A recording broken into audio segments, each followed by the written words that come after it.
Isang parke ang dinarayo ngayon sa Marikina pero alam nyo ba dati itong tambakan ng basura? Para bigyan ng mukhang balita, Mobile Journal, Ivan Tarinque. Mula sa napabayang parke na naging tambakan ng basura, ang isang park sa Marikina binigyan ng bagong muka para ma-enjoy ng mga pamilya.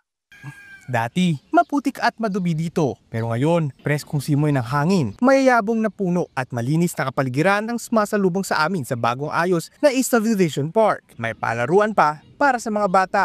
Maganda magbandigan yung pamilya. Walang gastos. Hindi para pumunta ka sa mall, di ba? Makakapag-relax ka.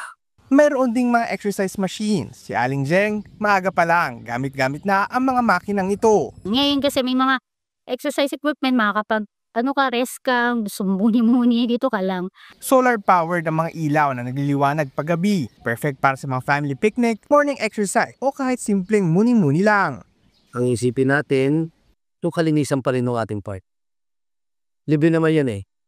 Pwede kayo magbanding ng family doon. Pwede kayo mag-ihaw doon. Sa panahon na halos lahat ay nasa loob na lang ng mall o online group, tunay na presko sa pakiramdam ang makaka ng park na maaaring pagsidaan ng tawanan, kwentuhan at family time. Mobile Journal Ivan Tarinque po hatid ang muka ng balita.